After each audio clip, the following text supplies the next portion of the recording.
They're a little upset, don't they? I'm James Parker, News Talk 820 93.3 FM, WBAP.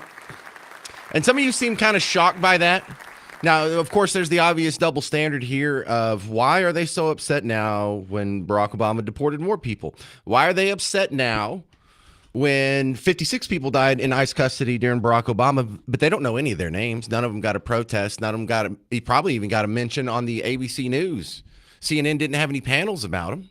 They didn't have groups that were activated chasing ICE around, stopping the deportations of millions. So what's the difference? Well, it's a little more parallel than you might think. Carolyn Levitt, White House spokesperson, yesterday at the press conference was holding up a big printout of a story from a few years ago, and you're not going to believe this. It's the same guy.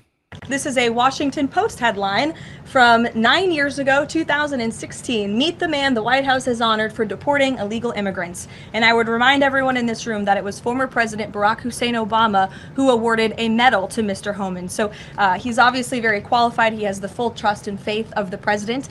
He will continue to have these meetings in the hopes that ICE and local law enforcement can cooperate and work together to have successful immigration enforcement, as we've seen in almost every other state across the country.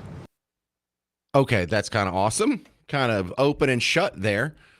Now the question becomes to you, well, how do they not see that? And how, when presented with this information, do they persist in their belief that this is now Nazi behavior but wasn't then?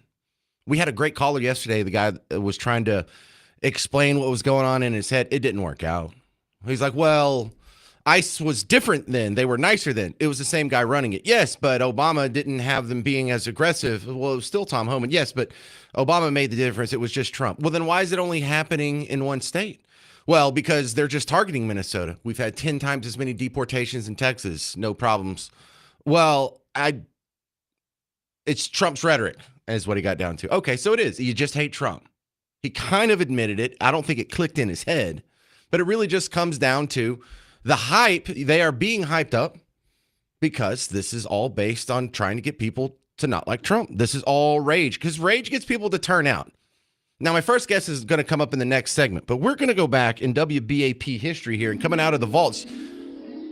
You might have heard this the first time it aired on this station. This is Rush Limbaugh, February 6, 2014. And he's talking about Evan Sayet, who's going to be my guest coming up after the break here.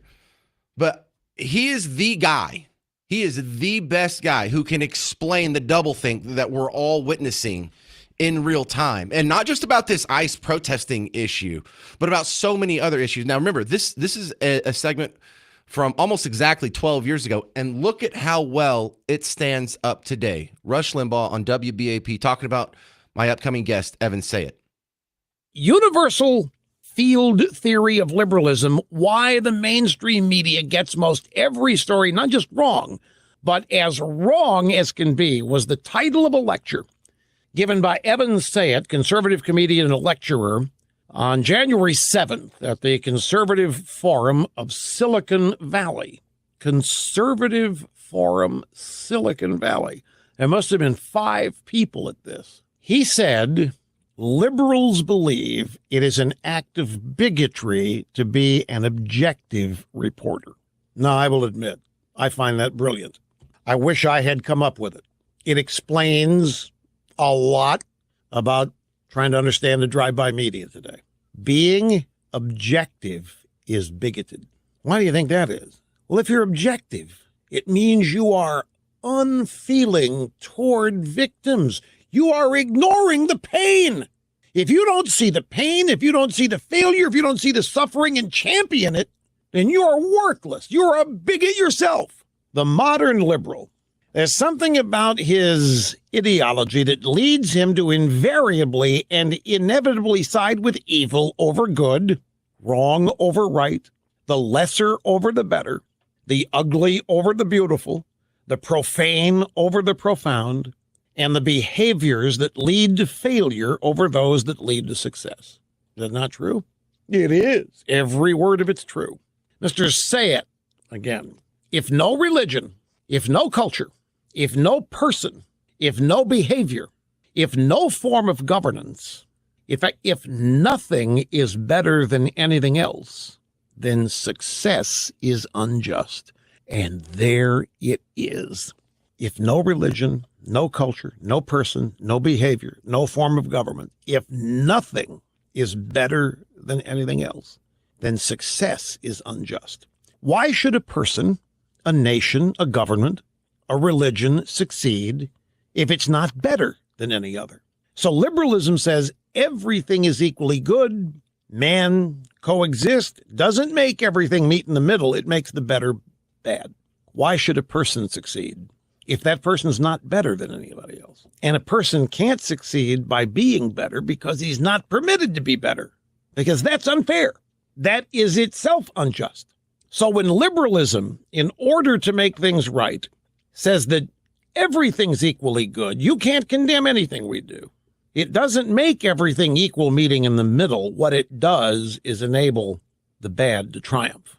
And it also stigmatizes the better by making it bad. Failure, as proved by nothing other than the fact that it has failed, is proof positive that some injustice has taken place. Why should a person, why should a country, a nation, a business, why should it fail if it's not worse than anything else? And by the same logic, just by extension, if success and failure are both proof of injustice, then great success and great failure is proof of great injustice. And at a certain point, great and sustained success and failure, such as 6,000 years of Jewish survival, thriving when it's not oppressed, America, the longest surviving, most successful democracy. You wonder why they hate America and Israel most? Great and sustained successes and failure is proof positive not just of great and sustained injustice, but that this injustice is intentional and part of an evil conspiracy. People do not fail because they didn't try. They didn't fail because they weren't prepared. They failed because of an ingrained injustice, an unfair set of circumstances, an imbalance, a rigged game, or what have you. And because this is the case, you cannot say that failure is bad. You can't say that good is better than evil, because good is biased against evil. And that's why you can't be an objective journalist without being a bigot. He compared the liberal view to a game of roulette where no number is better than any other. You can't say the winners are smarter or work harder or better than the losers. It's just pure luck. After the same people win and the same people lose repeatedly, you can see the losers looking over at the winner's pile and saying, you didn't build that, which is the manifestation of built-up resentment over the fact that success always succeeds. And then, at the end of the day, to put this all in focus, who are we to judge anyway? And that's why it's bigoted to be objective. So we'll talk to the man Rush was quoting there, Evan Sayet, coming up next on The James Show. Why are the ICE protesters like this? I'm James Parker, News Talk 820, 93.3 FM, WBAP.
So why do the ICE protesters care now, but they didn't 10 years ago? This is what we're addressing right now on the James Show. News Talk 820, 93.3 FM, WBAP. And I brought in my guest, who you heard Rush Limbaugh praising in the last segment, and a show that you heard on WBAP in 2014.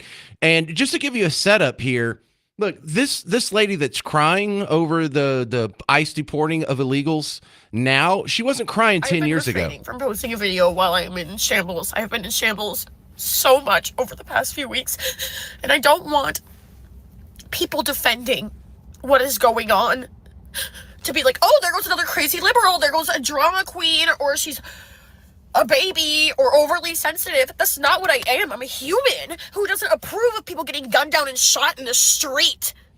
Yeah, well, no one approves of that, but when 56 people died in ICE custody when Obama was president, you weren't crying. You weren't in shambles. Evan, say it. Why?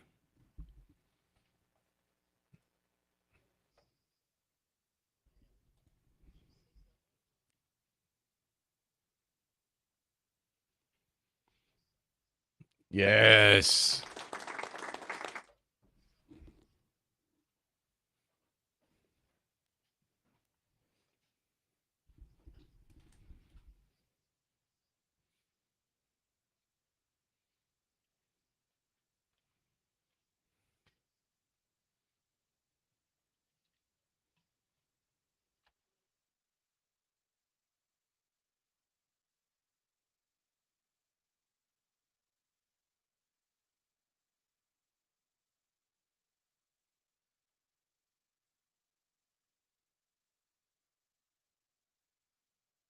Well, and I think one of the reasons I like having you on is because I always feel like the people who have digested your unified field theory of liberalism already start out on square two when it comes to these situations, because there's so many people out there, they call into the show, they send me emails and Facebook messages, and they don't understand how or why this is happening. And once you do understand how and why it's happening, now you're ready to respond. Now you know you don't actually have to talk to them and get them to understand why it's good or bad. You just understand this is based on a hatred of Trump, and you can frame your arguments thusly.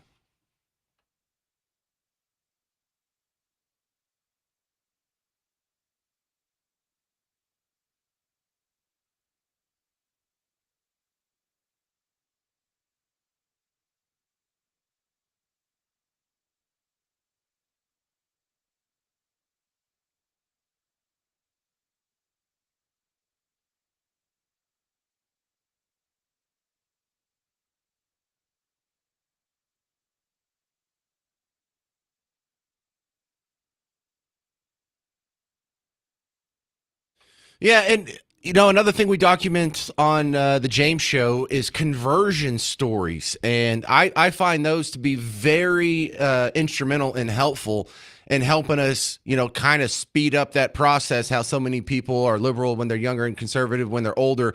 If we could just speed that up, I think that would help our society immensely. But first, there's a degree of listening that we have to do on our part.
Well, I also find that kind of optimistic that so many people are just fooled by the media narrative because they're only getting one side, and the overwhelming majority of the reporting from the legacy media platforms just tends to reconfirm the worldview of Team Blue. It feels like if we could just do something about the media, then a lot of these people who just believe what they see on TV will start believing the right thing.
All right, we're talking with.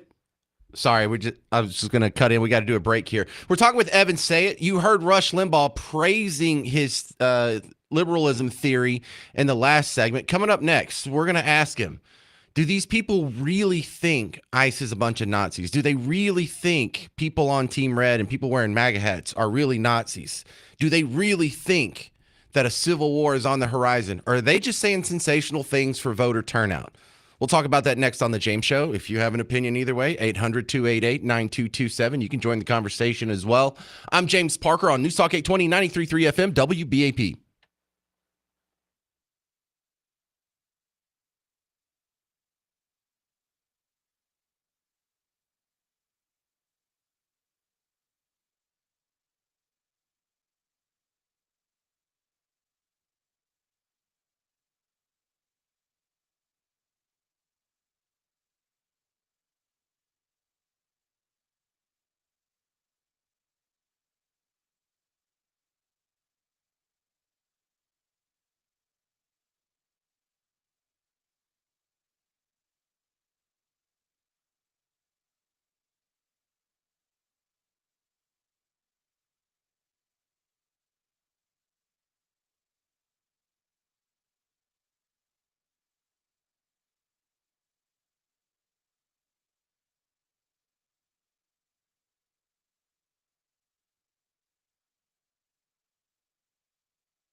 All right, it's the James Show, News Talk 820, 93.3 FM, WBAP. I am your host, James Parker. And these ICE protesters, do they really think they're fighting Nazis? Because you got to think some of them do. The one that got on the building over here, just 4 exits up the highway from where I'm at right now at the Dallas ICE facility, started taking shots at ICE officers, ended up killing 2 immigrants. You got to think he was really fighting ICE. The guys that shot up the Alvarado ICE facility probably think they're actually fighting Nazis. And the guys in McAllen, the dudes throwing bricks. But, I mean, where does it end? We understand that there's a fringe that believes the absurdities and are therefore convinced to commit atrocities. But the average person that's on social media saying these guys are Nazis, do they really think we're Nazis? Evan, say it.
Yeah, right. Got it. So, Evan, say it. Your unified field theory of liberalism explains why they think like they think right now. I think the harder thing that a lot of people just don't understand, and it would if you read the book, but I don't expect everybody to read what is it, like 140 pages or whatnot.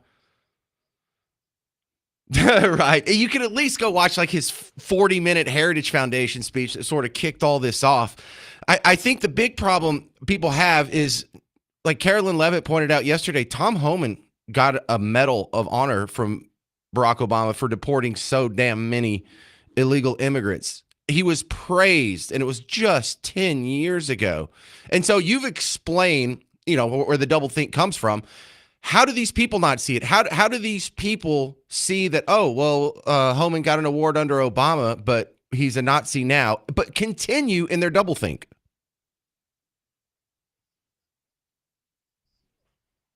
Ooh.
Well, Look, I encourage people to at least watch the video, if not get the book, because the book came out a good 10 something years before this happened. Ketanji, Can you provide a definition for the word woman? Can I provide a definition? Mhm. No, Yeah, I can't. you can't? Not in Okay. this context. So you I'm not a believe the meaning biologist. of the word. so when people heard that, a lot of them were floored. You and I expected it. That was prophesied in the book.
All right, that's why I love having you on. Evan Sayet, you're a godsend. I appreciate your books and your videos, and thanks for coming on the show. You can find his work, evansayet.com is his website, but if you want to go straight to the book, it's called Kindergarten of Eden, How the Modern Liberal Thinks. And it came out, 15 years ago, but it still applies 100% today. It's on Amazon, Sayet, or if you want to help finding it later, just send me an email. James at WBAP.com or Facebook message. I'll hook you up with him. So your response to that, 800-288-9227. I'm James Parker on News Talk 820, 93.3 FM, WBAP.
Just trying to get in the heads of the people who think deporting people is the same thing as being a Nazi. Because if they really believe that, then you need to rearrange your life accordingly. These are going to be dangerous people. Now, some of them are crazy enough to believe that, but how many are we talking about? Does the average? Of course, the average person out there. I have plenty of friends who are on Team Blue, plenty of friends who vote Democrat. None of them think ICE is literally Nazis or literally Hitler. They'll make sort of cute little allusions or comparisons, but you and I are often just kind of dumbfounded at the doublethink that happens. You're not used to it by now? 800-288-9227. This is Joe in Grapevine. You're on WBAP. Honor and privilege, James. Outstanding job this first of this year, my friend. I loved hearing you this morning. You going to keep doing that or just for a while? Well, not forever. Thank you very much. But go ahead. But I love you. Thank you, buddy. Listen, as you know, James, in my opinion, this is nothing. They know exactly what they're doing, James. When any of this stuff was going on with Obama, just like you said, they weren't against it. But just because it's Trump, or when there was an assassination attempt, just like you mentioned about their inflammatory language, what did they do? They were complicit, were they not? They didn't say anything. They didn't hardly object to it. Oh, a couple came out. But for the most part, in my opinion, they know exactly what they're doing. Do they have every step-by-step plan? No, not always. Sometimes they're not sure what Trump is going to do. But it's a cover-up, a distraction from all the fraud and abuse. And now this single gate, I heard this when it first came out, an hour at night when this first came out, and then the next day you and others just blew up with it. James, they know they've got to distract optics. They got to come up with these optics as much as they can. They're such fraud. They're such fakes. They're just a bad Mexican soap opera. A novella, telenovela. Okay, so Joe, good. So this is what I was talking about with Evan. We need to stop being dumbfounded, understand what they're thinking, why they think this way. So whenever they do say crazy things, we're not scrambling to try and figure out what's going on or to reason with them. You can just go to the next step. Okay, these people are crazy. They are following the unified field theory of liberalism. And so what you can do is you're not going to get upset. You're not going to get angry or even emotional or even confounded and like, I don't understand these people. It's like, oh yeah, another one of these. All right. And then you can quietly sort of do the pushback. Like, what's his name? Scott Jennings on CNN last night. I mean, he has my dream job, Joe, in Grapevine. He's sitting there. There's 4 people at the same table, 5 people at the table, 4 of them agree. The other one is Scott Jennings. And and it's so fun when the truth is on your side to have 4 people try and tell you you're wrong. And listen to how many times his worldview is reframed as a straw man into something he doesn't believe. And he'll come back and he'll correct them a couple of times. But this is so fun to listen to. It's like if there's a bunch of people who are very upset and they're screaming at you that the Cleveland Browns are the best team in the NFL. It's like, well, you can say that and you can have very strong feelings about it, but as loud as you scream, it's just not true. Check this out. You're going to love it, Joe. Scott Jennings, those comments there from Greg Abbott of Texas, not nothing. Yeah, look, I don't know what, I mean, some of these are general, and I don't know exactly what they mean by it. I'd be curious to know what they would have the president do. He's in a little bit of a strange situation here because... Would you have him not do what he just said he's going to do, which is de-escalate a little bit? I don't know what that means either. I mean, what's a little bit mean? I don't know what that means. I mean, I would just caution all these people. You cannot let an angry mob nullify federal law in a jurisdiction. If you they mean, do you that, mean the American people? Is that what the angry mob is? The if American people? These people in Minneapolis are an angry mob, whether you like it or not. They don't like the fact that the president is enforcing long-standing federal immigration law. Does that mean they should be shot on the street, Scott? No, that's the question that we're talking about, right? The debate is about what the president's going to do next. And if you were to let them win and you were to be run out of town, what do you think would happen in L.A., Chicago, New York, all over the country? So you don't think what happened to Alex Peretti was problematic? I mean, do I think it's problematic? Of course it's problematic. Okay, was it wrong? Anytime someone dies, it's problematic. But what they're asking for is for federal law it wrong? enforcement to be sent out of town. Is it wrong? And that no federal laws Is be it enforced. wrong? Was what happened to Alex Preddy on the street wrong? Was it wrong? Was it wrong?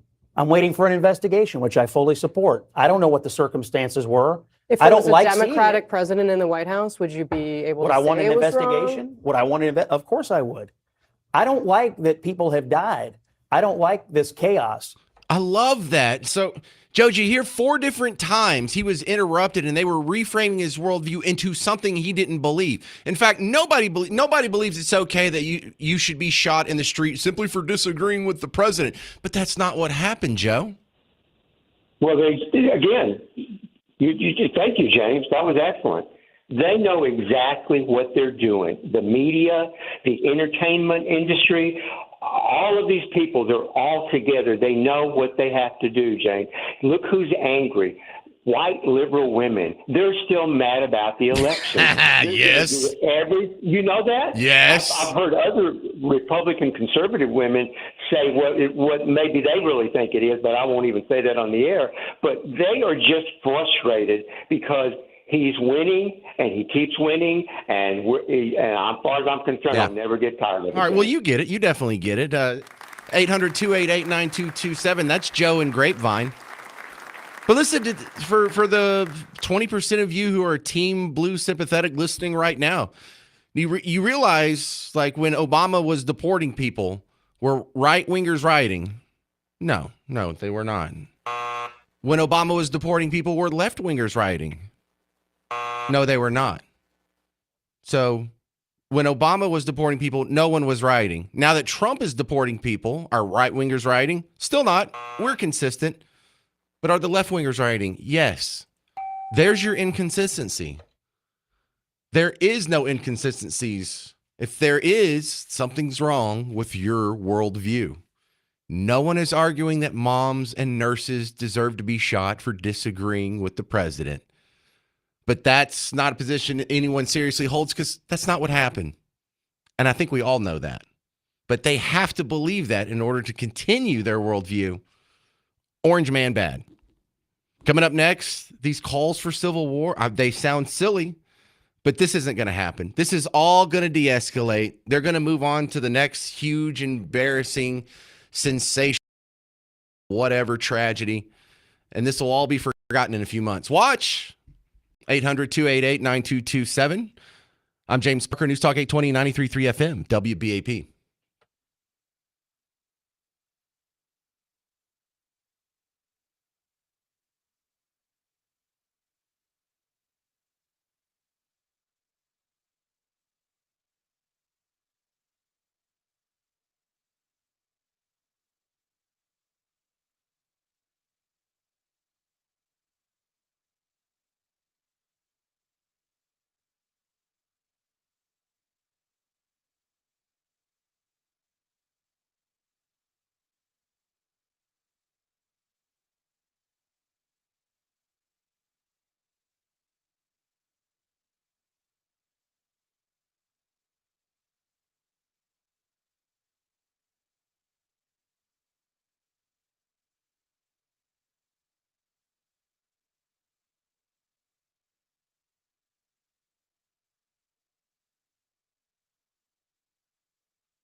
Who's afraid of an internet tough guy? I'm James Parker, News Talk 820 93.3 FM WBAP. So on the James Show, we can't help but just roll our eyes at some of these people. They take themselves so serious, and I think they think they look intimidating. They think they look intimidating. They think they look like, whoa, we're sending out a serious message here. And when I said, you need to be scared. Stop it. Let me give you a couple of examples here. This is a guy, Luke7, I think is his handle on TikTok. Someday everyone will be pretending that they were always against this. Nope. Not if I've got anything to say about it. I'm never going to forgive or forget. You know why? Because there's no room for fellowship with me when you watch videos of people being summarily executed by goon squads and you go, that's all right with me. There's no room for friendship with me when you hear about 6-month-old infants being tear-gassed to the point they stop breathing. And what you're worried about is that protesters interrupted a church service because the pulpit's night job was helping the goon squad grab children. There's no room for that with me.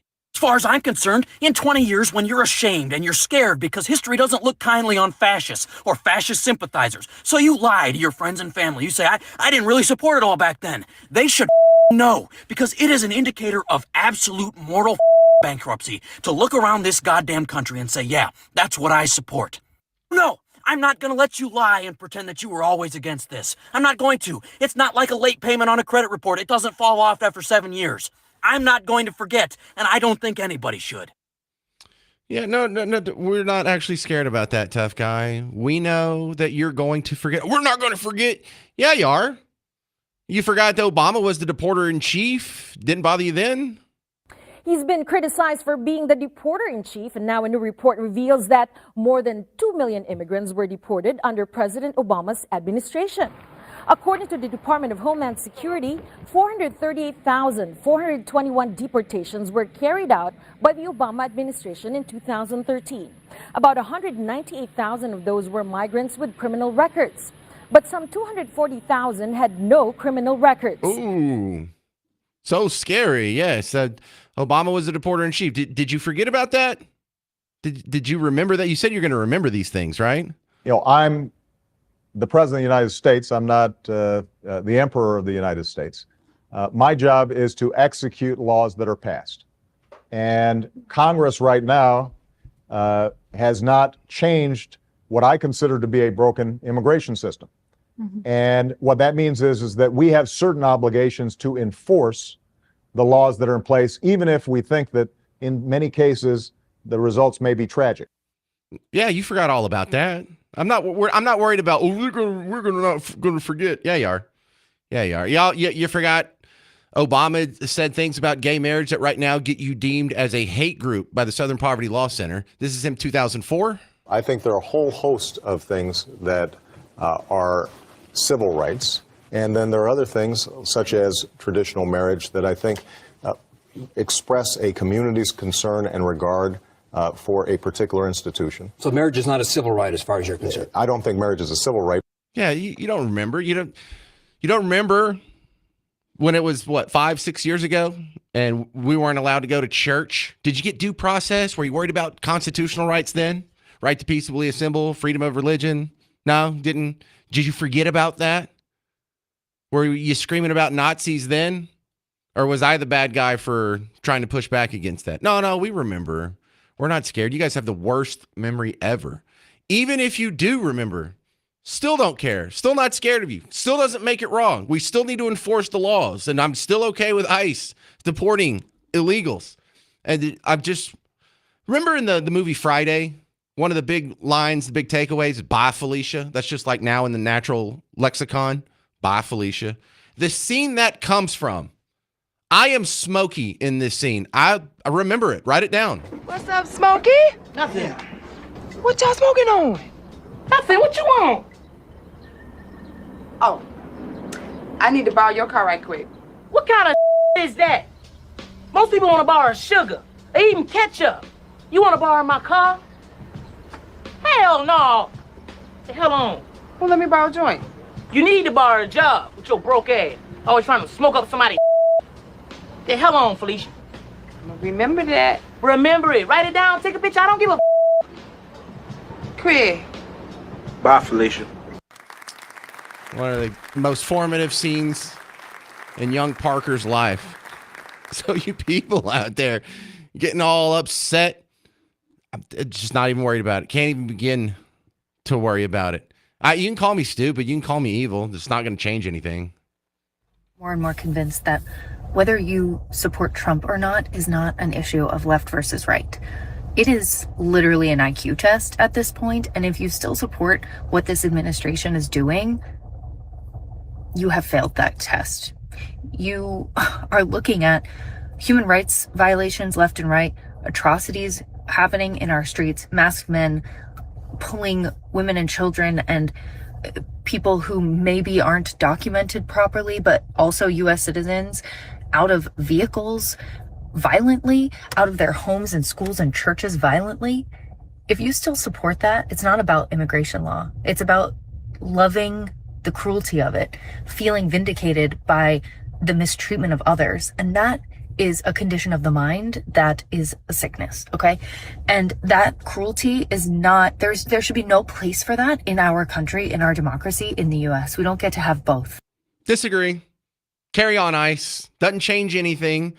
We shouldn't have open borders. We shouldn't have wide open immigration, legal or illegal.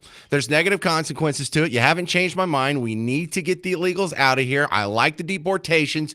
Keep them going. If we need to hire more ICE officers, then so be it.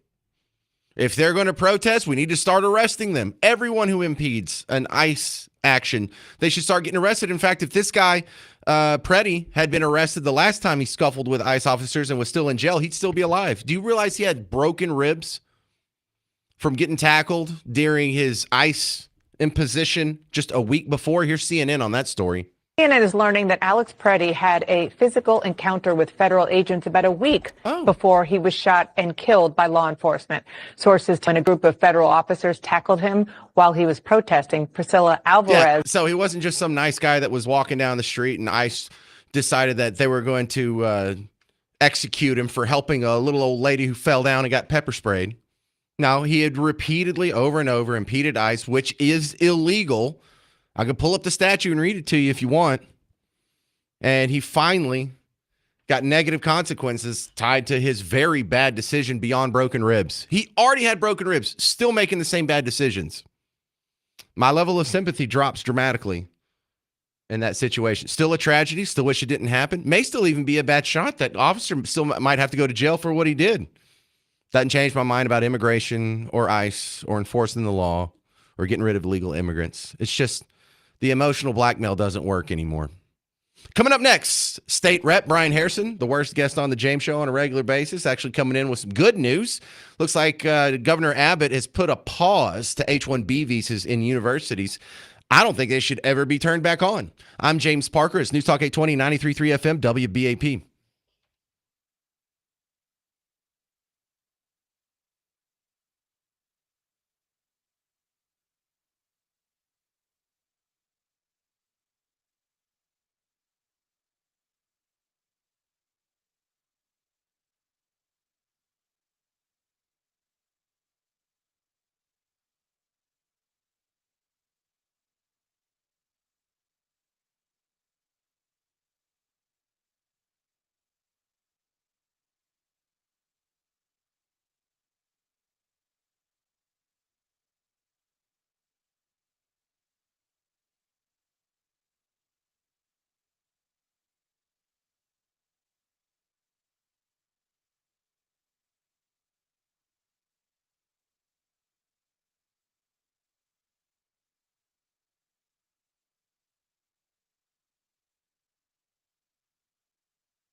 All right. Welcome to the James Show. News Talk 820, 93.3 FM, WBAP.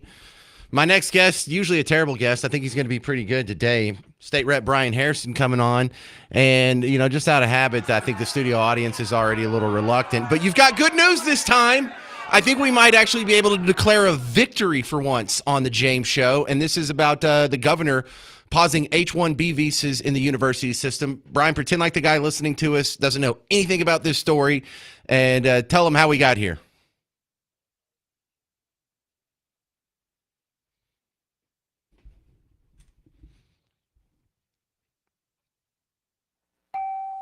Hey, the next one is February 19th, everybody, just to get it on your calendar. Thank you, sir.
Okay, but Brian Harrison, I want to go a step further than that. I think because what I learned in this story is that universities have a special exemption when it comes to H-1B visas. If they say they need an H-1B visa, they get it, and they just have to pay a fee, which is nothing to them because they charge their students $1 bazillion and they extort the rest from us through taxes. But how just ridiculous is it that the University of Texas at A&M, I love you Aggies out there. My nephew is about to graduate, or I think he just graduated in December. So this isn't antipathy toward Aggie or the Aggie Nation. But oh, that's right. You are an Aggie. So, but check this out. Texas A&M, literally the largest university, has the biggest enrollment of any college in the entire country. You can't tell me they need to import workers. It's like, well, we can't find anybody to fill this job. Why not? You're training them. This is where they go to get trained. If people need job skills, they go to A&M to get them. You are graduating thousands of communication majors, thousands of graphic artists, thousands of athletic trainers every year. You could pick one of them.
Well, I try not to exaggerate unless it's for comedic effect here, but it is not hyperbole to say that if you're looking for skilled workers, Texas A&M University is the largest generator of skilled workers in the entire country. They're the last people that should ever need an H-1B visa. Oh, you have some special skill set that's not being filled? Well, why don't you just start a program here for one of your 70,000 students? State Rep Brian Harrison, this is like the Sahara Desert importing sand.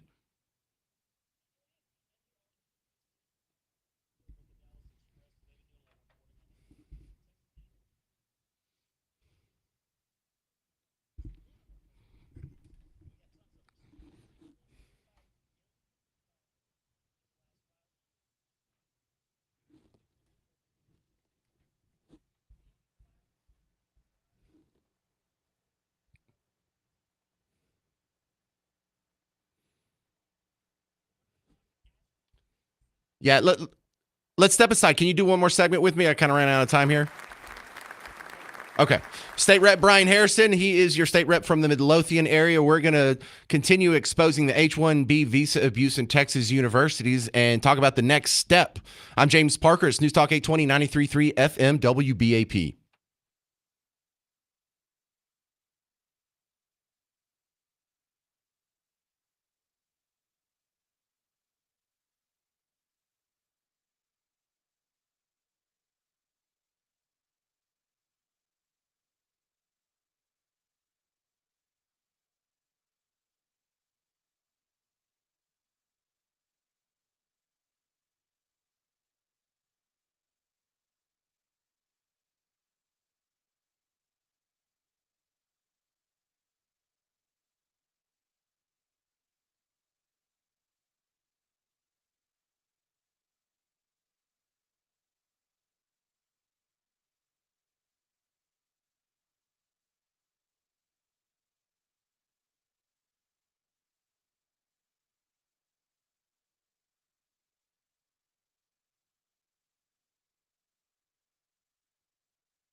So, Governor Abbott has paused H-1B visas for Texas universities. What's next? I'm James Parker, News Talk 820, 93.3 FM, WBAP.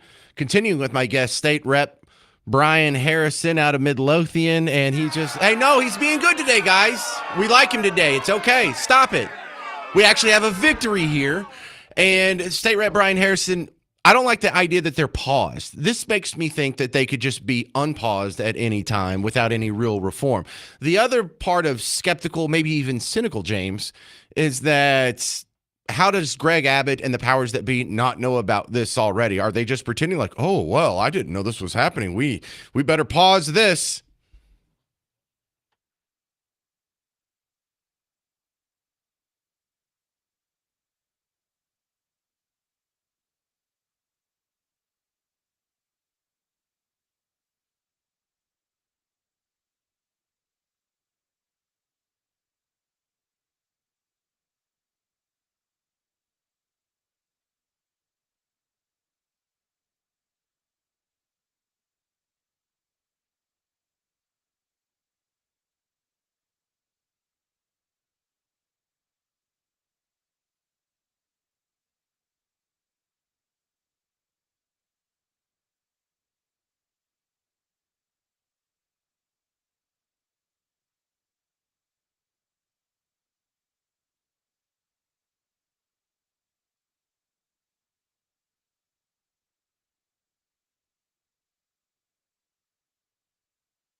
Well, then let me do the optimistic side. We do the pause now. He doesn't undo the pause before the next session, and maybe we can get something codified, and this will actually be the end of it. That is the ultimate optimistic side of the spectrum. I wouldn't recommend being that far out on a limb, giving the past history with Austin governance, but this feels like something that could be stopped immediately. However, the guy that was doing the report for the Dallas Express, he was on this morning, and I'm going to replay that after we get rid of you, Brian.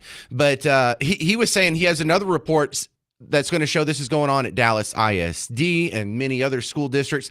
So it seems the public school system in Texas is the biggest H-1B user, maybe the biggest H-1B user. And these are all jobs that could be taken by Texans.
Well, the starting salary for many of these positions between $47,000 and $55,000. And so if you're wondering why you're a graphic designer and your salary's not going up anymore, it's because we're importing thousands of people that they're paying less than you. And so if A&M wants another graphic designer, they don't have to pay $80,000 to get the graphic designer to leave the job that they have now and move up in the world. They can undercut them. And there's no reason for the current graphic designers to ever get a raise because there's not another opportunity where they can go to get more money now that they're being undercut. And the crazy part is you think you do everything right. You go to school, you get good grades, you go to college, you get your degree. Computer science graduates now have a 6.1% unemployment rate. That is like what, almost 2 whole points above the national average. And these are people with degrees, and it's only because they are being undercut with H-1B visas.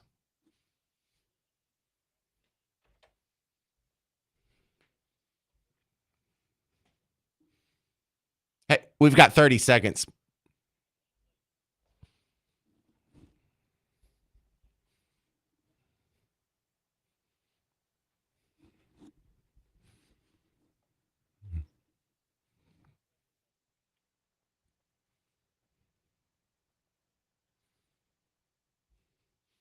All right. Thank you very much. State Rep Brian Harrison out of Midlothian. Find him online or stick around on the James Show. He'll be back on soon. Thank you very much, Brian.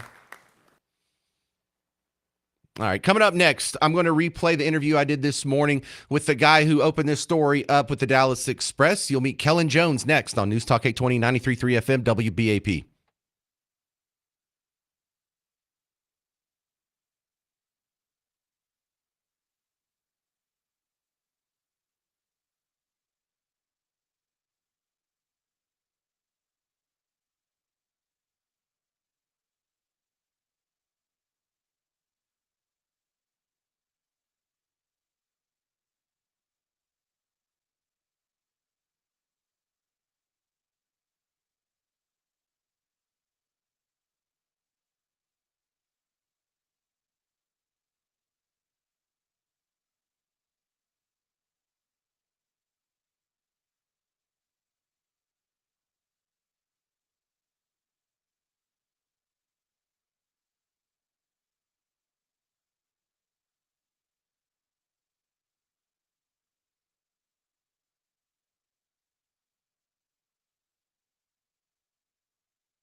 Hey there, welcome to the James Show, News Talk 820, 93.3 FM, WBAP, your home for Markley, Van Camp, and Robbins.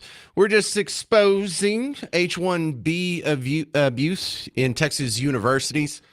And this is on top of the H-1B abuses that are going on in Frisco, that are going on in the tech industry, that are going on in so many other places. This is in addition to the fake daycares and home health care centers.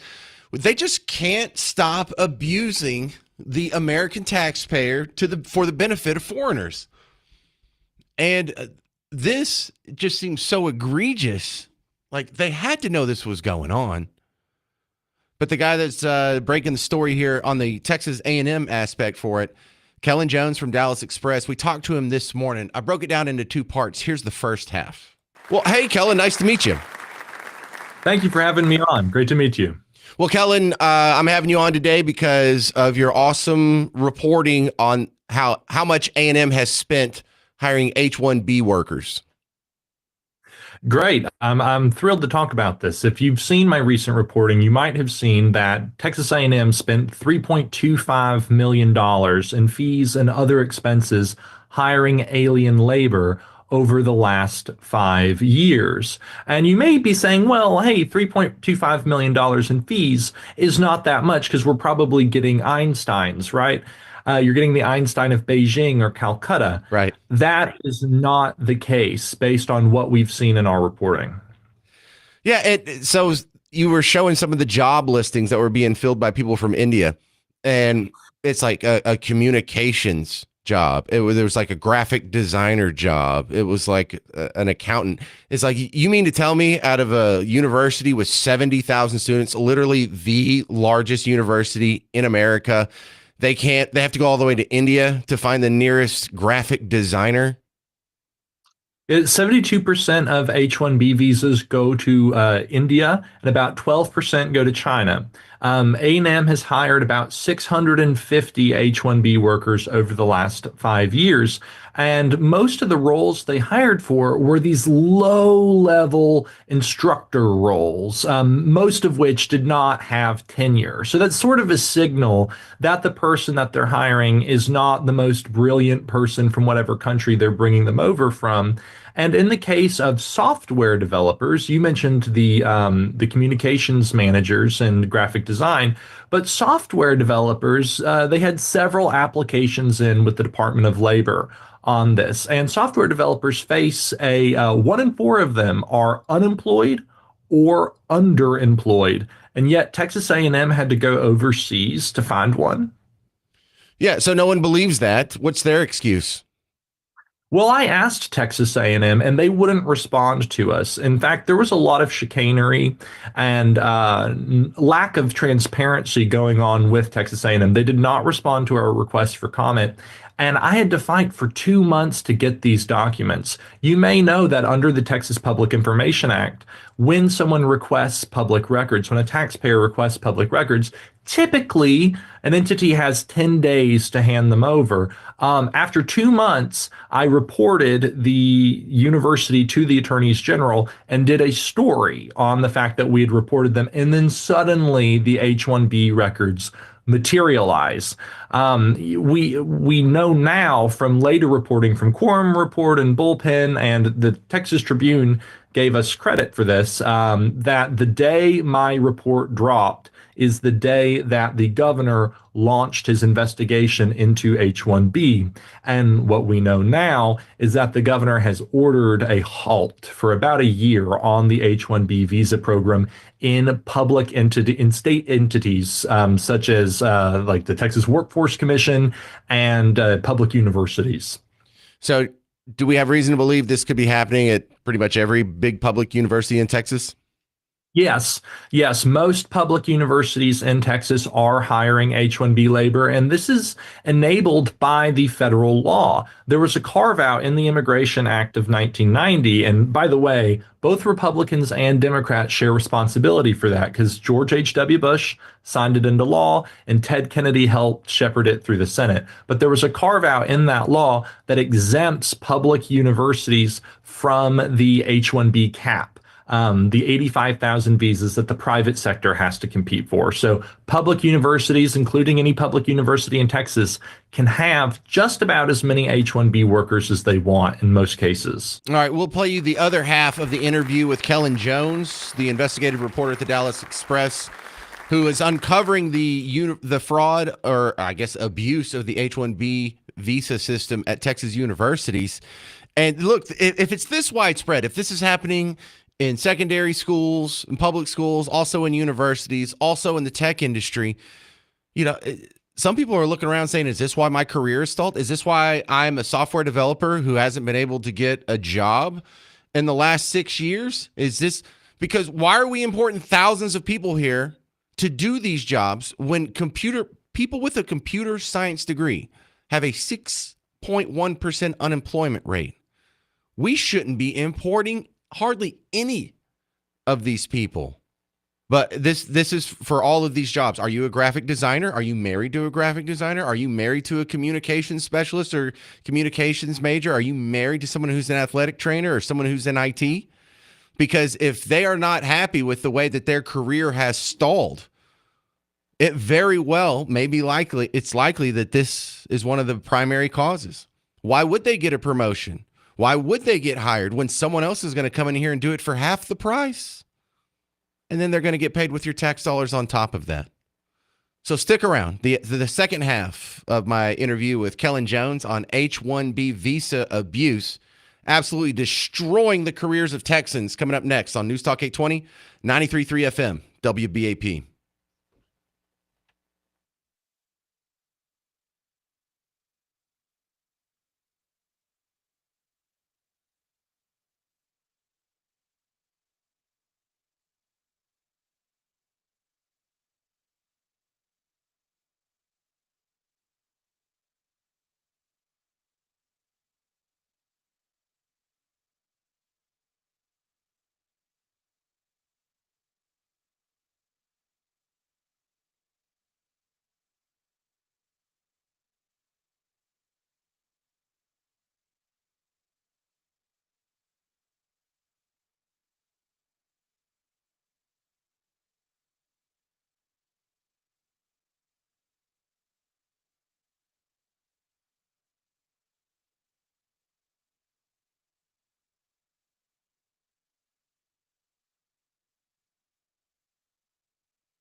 So, how many careers in Texas are being stalled by H-1B visa abuse? I'm your host, James Parker, News Talk 820 93.3 FM, WBAP. We continue my interview this morning with the reporter at the Dallas Express who broke the story on the complete overuse and easily described as abuse of the H-1B visa system here in Texas to undercut Texas workers, skilled Texas workers, with foreigners when it's completely unnecessary. His name, Kellen Jones. We continue now.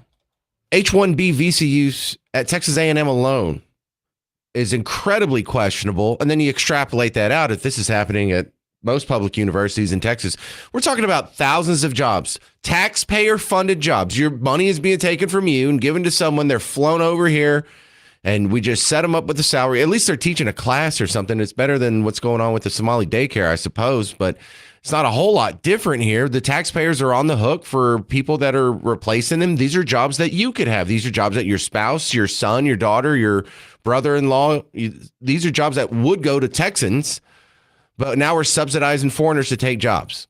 Make it make sense, Kellen.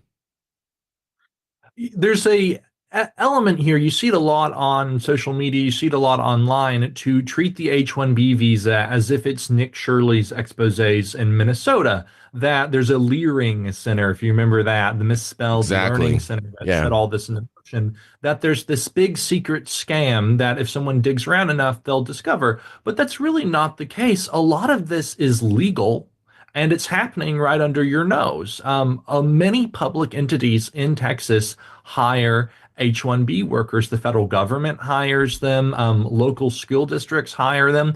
Public state entities hire them. I have a forthcoming report in a few days about Dallas ISD. They have hired about 1,200 H-1B workers. And let me emphasize that number, 1,200, about twice as many as Texas A&M has hired in the same time period, 1,200 H-1B workers over the last 5 years. And that is mostly, or the largest plurality of applications they put in for H-1B visas have been for bilingual education. Now, you might be sitting there and going, bilingual education. Why are there so many kids in Dallas ISD that don't speak English as their first language? So you can sort of see how these immigration problems feed into each other. You know, there's so many illegal children of illegal aliens in Dallas that don't speak English that we must bring in more legal aliens to teach them to speak English at the taxpayer expense. That's not all entirely Dallas ISD's fault.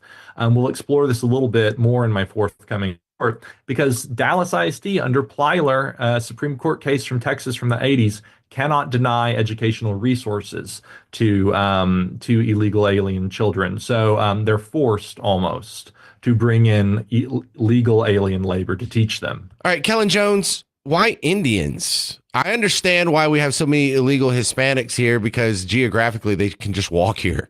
But India, that's on the other side of the planet. Why aren't we bringing in people from Ireland or England or Morocco or Moldova? Like, why India? The argument you hear, at least on the private sector side, is that Indian labor is desirable because it's so inexpensive. They're an educated country. They do have a higher level of education, but a very low standard of living. So an alien worker from India will accept rock bottom wages. The AFL-CIO did a study a few years ago, and they found that in 60% of cases, the H-1B workers were paid below median for what a similarly qualified American performing that same job in the same location would get. And that's because an Indian worker is not going to expect the basics that an American would expect performing a job. And so that's what makes them so desirable. What do we do about it? There's a variety of things. There's several proposals in Congress. Senator Jim Banks of Indiana has introduced a bill that would raise the minimum wage for H-1B workers, which is generally $60,000 right now. It would raise it to well over $100,000. That's a solution. Marjorie Taylor Greene, on her last day in office, introduced a bill that would phase out the H-1B visa over several years. The president could handle this via executive fiat.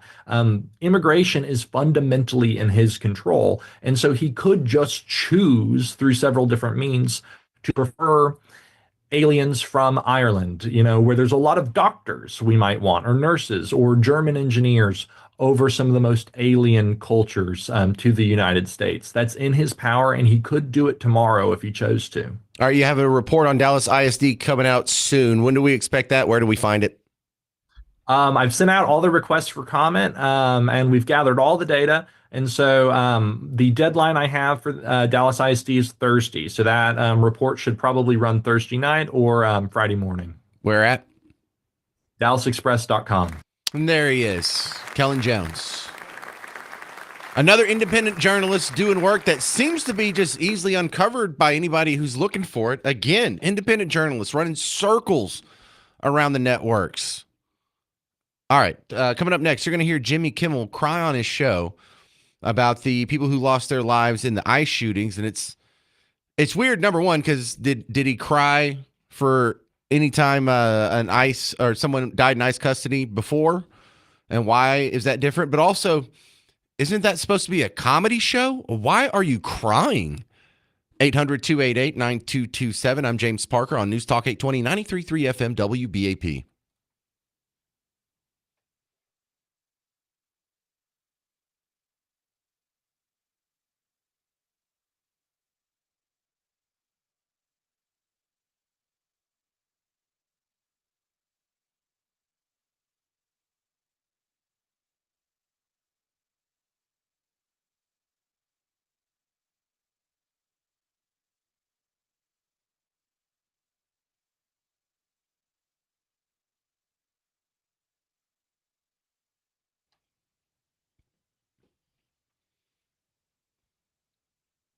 Hey there. I want to talk to the people right now who are in the process of building or planning for their dream home. This isn't the starter home. This isn't the home that you got in because you just got a new job and the kids are on the way and you've got to expand a little bit. No, this is for the people who have finally reached their goals and they can financially put themselves in the house that they've always dreamed about. Maybe you're just building it from scratch. Well, if you are, use Rhino Shield on the outside. You can use regular old paint on the inside.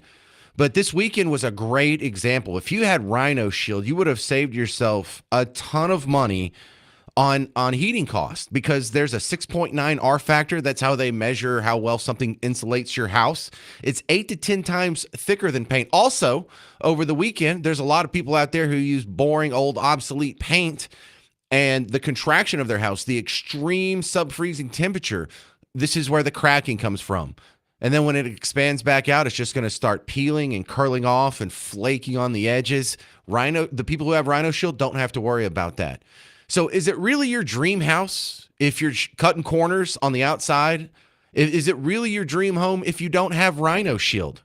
Is it really your dream home if 10 years it's going to look just as nasty as the old house down the street? No, if you're building your dream home, do it right.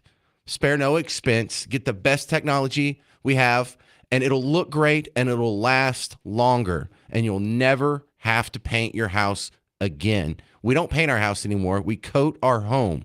Go to rhinoshielddfw.com.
Is it even a comedy show? If you're crying, it's the James Show. News Talk 820, 93.3 FM, WBAP. I'm your host, James Parker. And this isn't going to be a Jimmy Kimmel hate segment. I almost feel sorry for the people who have adopted this worldview that just makes them miserable. Think about it like this. You go out and you see ICE deporting people and you're like, yeah, that's what ICE does. Most normal thing in the world. Other people have been convinced that ICE is deporting people. It's time to freak out. Oh my God, literally Hitler, the Nazis are taking over. We're going to lose all our rights. They're executing moms in the streets. Stop it. Stop it. If that's your worldview, you need to calm down and adopt a new worldview. If you weren't upset about this 10 years ago, why are you upset about it now? But also, you know, you and I have observed how when we were growing up, Johnny Carson was the host of The Tonight Show. And we all remember that. We all remember what it was like. We all remember Johnny Carson being out there and everyone liked him. You didn't know what side of the aisle he was on. Politics, if it did come up, he managed to swim through it beautifully without offending anybody or saying anything extreme. He definitely never cried. You ever remember Johnny Carson crying? You ever remember Johnny Carson lecturing the president on being evil? Talking about elections and like taking a strong side? No. I mean, Johnny Carson went through Vietnam War. He went through Nixon resigning. He went through the Cold War. Managed to keep his nose clean. And today, look, I understand. Jimmy Kimmel has an opinion on politics. We all do. And sometimes if you let it slip through, it's not that big of a deal. But when it gets this bad, it's almost like some sort of pathology. It's almost like a disease. Like, Jimmy, if this is ruining your life, because this is how we measure what is a pathology, especially mentally speaking. You know, like when do you go from being someone who socially drinks to an alcoholic? Well, when this behavior pattern has a negative impact on your outside world.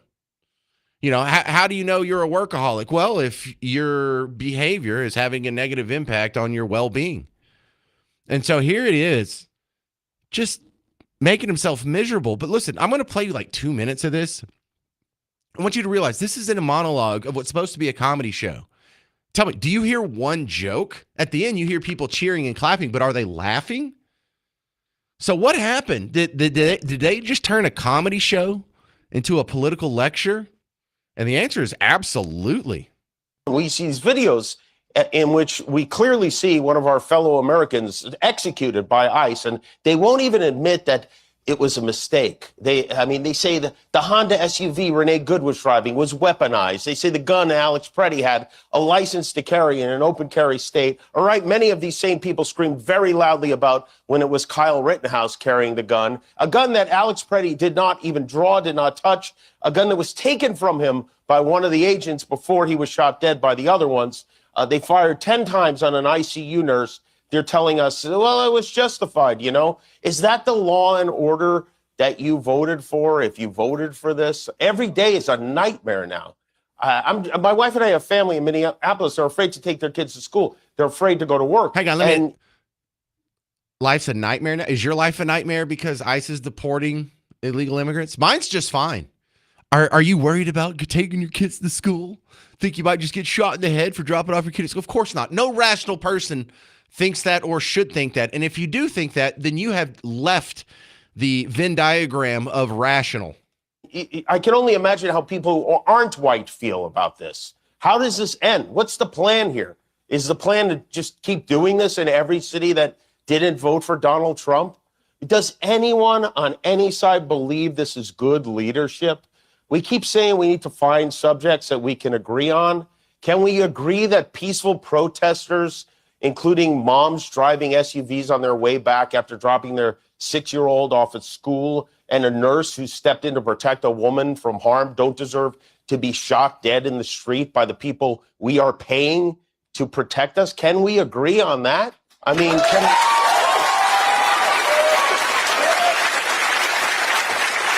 can we agree that when we see a person murdered in cold blood, that there should at least be an investigation of that? And that our head of, ironically titled head of Homeland Security, has the responsibility to get facts before telling us that what we saw we did not see. I mean, if we can't agree on that, forget it then. This one seems pretty open and shut to me. I think we can agree on this one. It's on video. Look at it. Do your own research. And then once you form your own opinion without being told what you saw, say something. Where are the reasonable voices on the right? I mean, we don't have to agree on everything, but come on. Is there a joke coming? Is there a joke in there anywhere?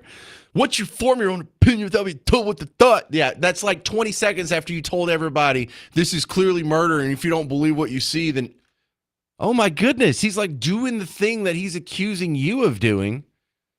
Just the lack of self-awareness. And again, I like Jimmy Kimmel. Jimmy Kimmel is a guy that he kind of has a similar background as me. He used to be like a yuck monkey on a morning show, and he was in radio in Los Angeles, and he kind of worked his way up the radio circuit, did a little comedy on the side, and then he got picked up by The Man Show. I love The Man Show. I thought him and Adam Carolla were a great partnership. Adam Carolla's gone one way politically. He's gone the other way politically. I don't hate the guy. He's just this worldview that these people adopt. It just makes them miserable. And later on in the monologue, here he is crying. If you're hosting a comedy show and anyone ends up crying, you did a terrible job. But if you're the host of the comedy show and you end up crying, it's not a comedy show anymore. It's just sad. If our leaders are intentionally creating and encouraging violence and fear, then I hope you will also agree we need new leaders, because these are not leaders.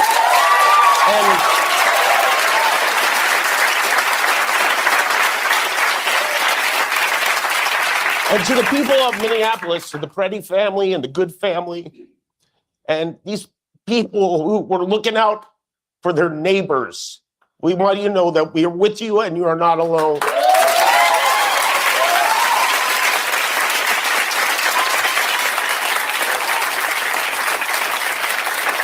And I'll tell you another thing.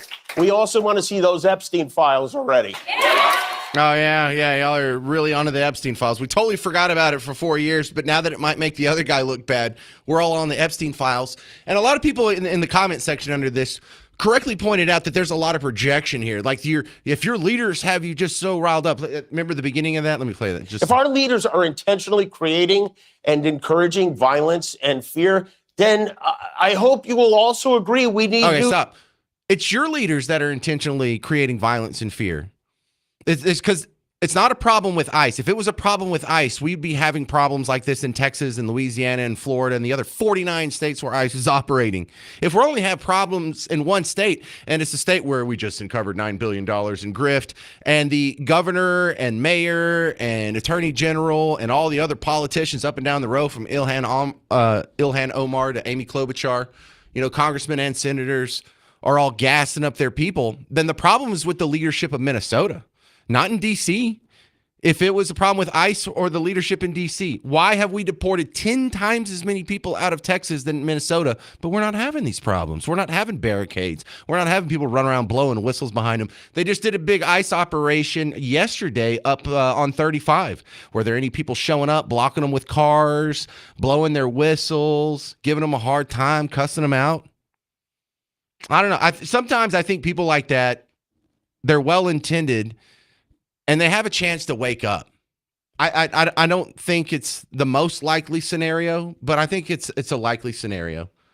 Maybe possible, not probable. Jimmy Kimmel could convert. He's not coming at this like with a bad heart or with ill intent. He's just in the bubble, and it's making him miserable. 800-288-9227, 800-288-9227. Did you know that the guy that was shot last weekend by ICE, he had injuries. He had broken ribs from a confrontation he got, a physical confrontation he had gotten in with ICE just a week before? Find out about that next on The James Show. 800-288-9227. I'm James Parker on News Talk 820, 93.3 FM, WBAP.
Hey there, welcome back to the James Show, News Talk 820, 93.3 FM, WBAP. I'm your host, James Parker.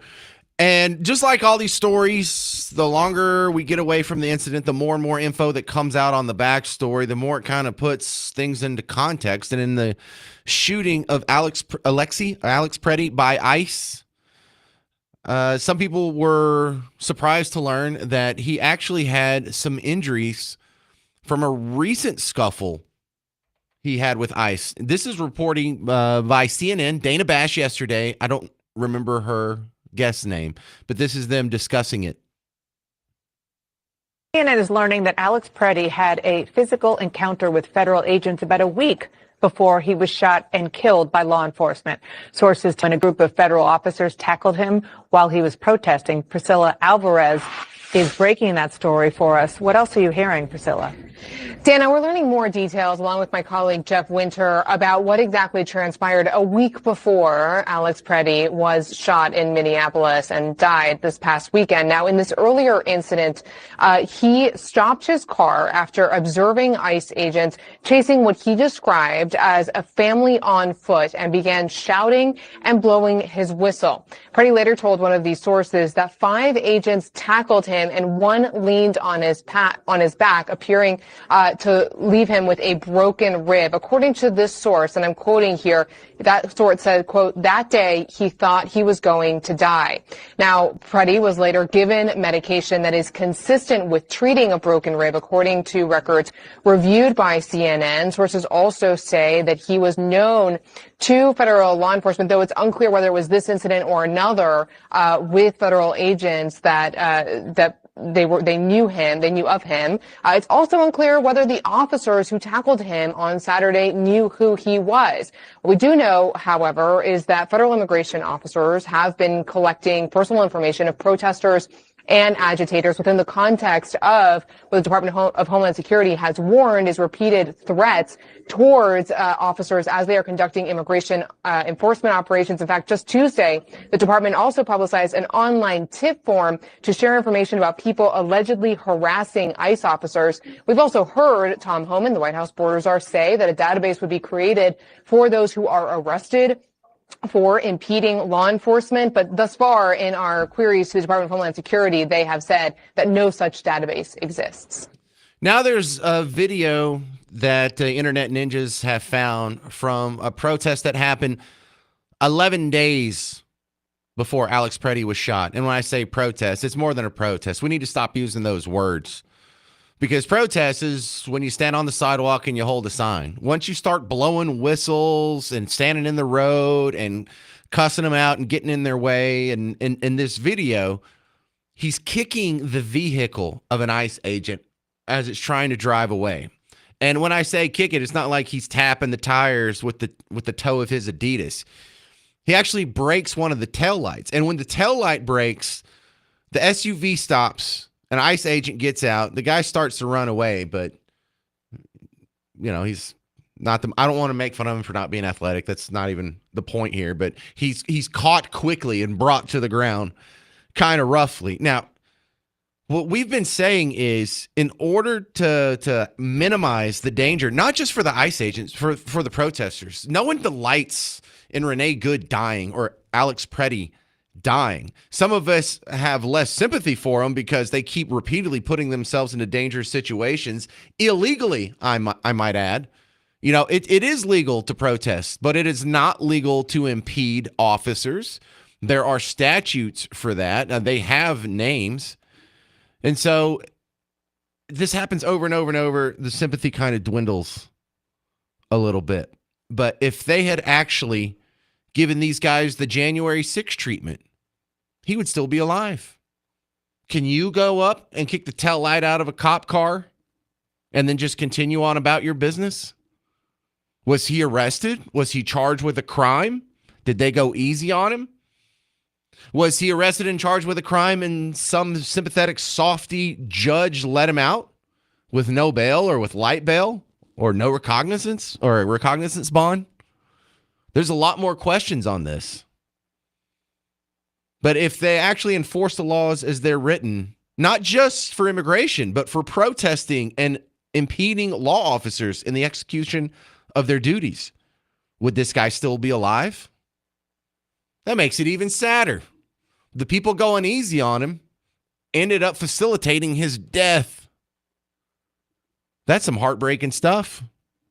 That should make you rethink your position if you're one of these folks that out there, whoa, we're fighting Nazis. We need to get out there and do something. Time for protest is done. Dude, they are getting you killed. You are cannon fodder. You're being thrown into the meat grinder by your political elites. They are using you like the useful idiot.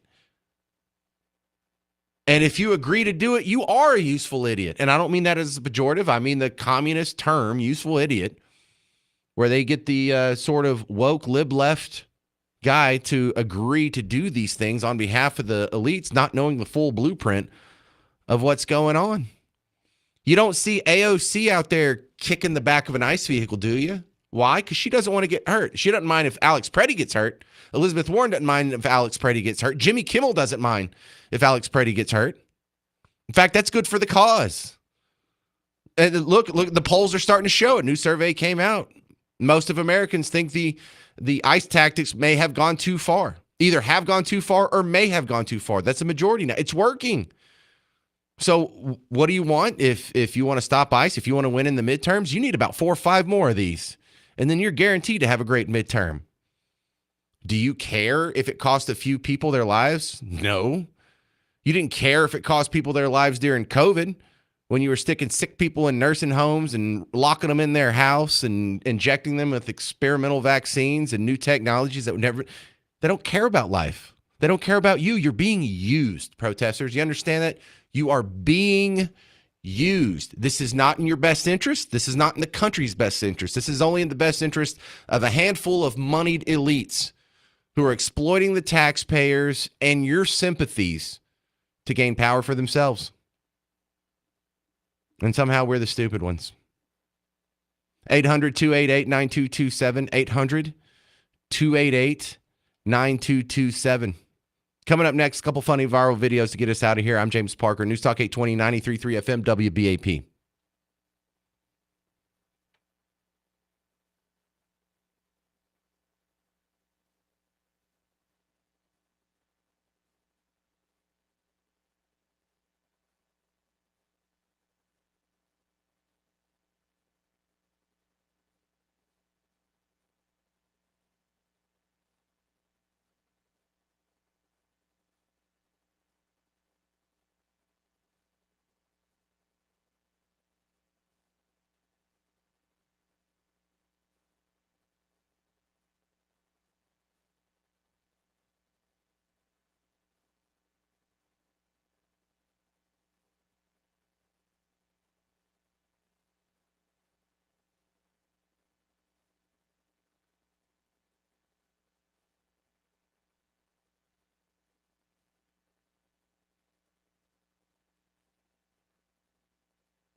Hey there, fellow Texans. Welcome back to the James Show. News Talk 820, 93.3 FM, WBAP. So there's a guy who's a venture capitalist. I think he came up in the tech world and then went into VC, and he's, if not a billionaire, close to it. One of the big political donors in California, and he had spent most of his career spending millions and millions to get Democrats elected. And then in recent election cycles, he's been spending millions and millions for Republicans, and he was doing an interview and being asked about leaving the state. And he's thinking about it. Hadn't made that decision yet. But the part I'm going to play for you here is, I love these stories. What changed his mind? I want you to remember these stories. Every time you see someone on social media having to crash out, people were evil, Nazis, Hitler. Don't hate these people. Understand them and try and convert them. Some of these people are savable. Some of these people may just be a couple of nice nuggets of information away from starting that path themselves. Don't be mean to them. Don't push them away. Don't give them a reason to reinforce their hatred of Team Red. And you end up with beautiful stories like this. You went from being a large Democrat donor to now a very outspoken proponent on the other side of the aisle. Yeah. When you are so influential to other VCs and other people with high net worth here in California, and you really shaped their public opinion and public perception, how did you get there yourself? Was there a moment you woke up and you're like, okay, it's all different? There was. This is not about politics for me. It's about the truth. There was a moment where I was basically like everybody else and pretty brainwashed. My media diet was very much the same as everybody else's. I read the New York Times and the Wall Street Journal. I watched a little bit of CNN, a little bit of CNBC, a little bit of MSNBC, a little bit of CBS. Economist every now and then you encounter it on a plane, and you think you know what's going on. And I had a perception of Donald Trump initially from the moment he walked down the staircase in Trump Tower to announce. And then over the course of 6 or 7 years, I realized that some of those fundamental things that I was told about him were just totally false. And there was enough content online where I was almost afraid, but it started with Charlottesville. I was almost afraid to look at it because I'm like, I think I was lied to. And then I saw it. I saw what he said, but then I saw the portrayal. I had originally believed that portrayal until I saw the truth. And then I just started to go down that rabbit hole. So for me, it was an evolution where I was like, I can't believe I'm being lied to by this group of people whose sole responsibility is to hold truth to power. The key word there is truth to power, not your perception or think that red pilled me, I guess, in a way. Red pill story I have in the Audiotron 3000, where the turning point was the Charlottesville hoax. And the Charlottesville hoax is that he said there's very fine people on both sides, including the white supremacists. When seconds later, he's like, and I'm not talking about the neo-Nazis and white supremacists. I condemn them completely. And so a lot of people were passing along the fact that, yeah, he said that they were very fine people, the white supremacists. Well, when you go back, and if you have a friend that happens to be on Team Red, a conservative or a libertarian that passes you this video, all you need is that one spark and realizing, well, they're lying to you about this. Are they lying to you about other things? And once you have just the open mind to go look with your defenses down, and not that a lot of people like watch Fox News with the sole intent of what stupid thing are they going to say that I can argue against? Instead of just being open-minded and saying what they have to say. And if you haven't heard it before, this is Trump condemning them. You're changing history, you're changing culture, and you had people, and I'm not talking about the neo-Nazis and the white nationalists, because they should be condemned totally.